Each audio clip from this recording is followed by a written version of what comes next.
Welcome to this episode of Pen to Paper Press Podcast. I'm Cindy Coaches. As writers, we possess a driving need to be creative. It's a calling from deep within that cannot and should not be stifled. There's an endless list of questions we ask ourselves from, what do I write and how do I market my book and how do I publish it? It's through community and conversation we expand our knowledge. Pour yourself a mug of tea and enjoy my ramblings and insight on the topic of author pages. Several months ago, I took an online class to learn how to paint with watercolors. It most certainly has helped me with the concept of letting go of perfection. Whatever it is that I'm painting does not need to be a complete replica of the object I'm painting. Close enough is good enough. The phrase I heard were adding your personal touch. It's your interpretation, and don't be afraid to add your personality. And somewhere, probably on one of the videos I watched since taking the online class, I heard them referred to use your mood.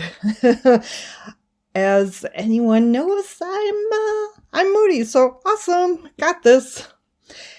As creative individuals, we love to expand our minds and explore new mediums and dabble in whatever, stirs our curiosity and stirs our soul. So at this point, you're thinking, rein it in, Cindy. What does this have to do with an author's page? I promise I'll get there. The topic of author pages has come up from time to time on this podcast with clients and during the Pen to Paper Writers Circle sessions. A common holdup to creating the page is what goes on the page? But that's really not the question. There's a hesitation to place the content on the website because of the belief it has to be perfect and look like someone else's well-choreographed page that the individual cannot actually describe what it actually looks like. Why? Because that's not the real issue. The doubt of being a real author comes up in those conversations. Insecurities of it looking lame or unprofessional. It's about how other people who will view the page and interpret the book and reputation and qualifications of being a worthwhile writer. They've added so much pressure onto themselves that their creative mind shuts down and resistance takes over. Been there, done that. What is it that can halt, evaporate, obliterate, and dwindle our creative flow? Doubt, criticism, fear of opinions of others, and the list is long. So what goes on the author's page? What would be acceptable? Pass the grade, or whatever saying you want to use. Well, book title, image of the book, the author's name, a quick synopsis, and where and how to purchase the book. That's it. Truly, that's it. Simple, right? Yet the hang-ups are real, and there is no denying it. What if I get it wrong? What if it's ugly or lame? What if no one wants to buy my book because of how ugly my webpage is?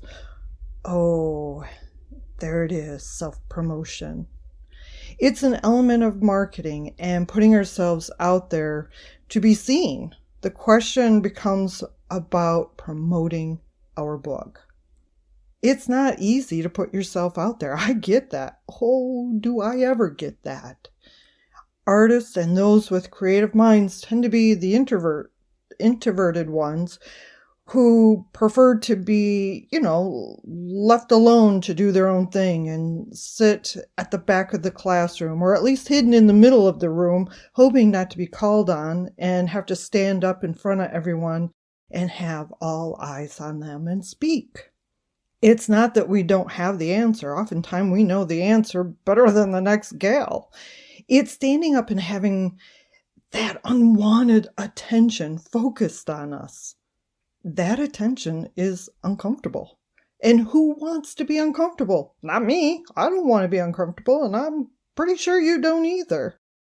So how many times have you heard people say, I consult the dickens out of other people's stuff, but when it comes to my own, yeah, I suck at it. Heck, it's been said on various Pen to Paper Press podcast episodes, and it's been said by best-selling authors. So, what goes on the author's page on your website? Well, let's start at the beginning. Envision a blank web page, or if you're someone who prefers to lay things out on paper first, get a blank piece of paper. We got this. All right, so somewhere at the top of the web page, add the title of your book. Next, add the image of your book cover to either the left or the right. And remember, you don't want to make the image too small because you want people to recognize, your cover. And they want to be able to see the design. They want to be able to see the recognizable details of it. Now, on the opposite side, so if you put your book cover on the left, on the right-hand side, add a brief description of your book. What is your book about? What will the reader gain when they read your book? What is the hook that draws them in? What is the synopsis? Keep this simple and don't overthink it. Try to avoid crafting it in a way, with that crafty lingo that people have to, attempt to decipher. Basically, you are condensing your book contents to 75 to 200 words. That's about all there is to this. Oh, wait, we gotta add a link and or the location where people can buy your book. Cannot forget that element. Again, don't get hung up on perfection. Perfection is crippling. I know this. I've been there. Listen to that throat chakra tense up as I say perfection is crippling. Oh, just have fun with it. Have fun with creating your author page. You know what? Be creative. Show them your creative mood. Whatever mood you're in, show it. Turn that page into your watercolor artboard and let go of the idea of having to design a replica of what someone else's page looks like. Add your personal touch. Self-promotion is about letting go of our perception of self and about how you interpret your own creation. Oh, bugger. I needed to hear that. Self-promotion is about letting go of your perception of self and about how you interpret your own creation. Well, I guess I know what I'll be doing today. I have words to weave and a story to write. Before we end our time together, I would love to say thank you for taking the time to listen to this episode. Visit pentopaperpress.com/podcast. There's a variety of episodes and topics and words of so much wisdom there. So please do take a time, check out the different episodes that there are, and of course, select the show notes for this page and leave me a comment about how you feel about writing an author's page. Is it easy for you?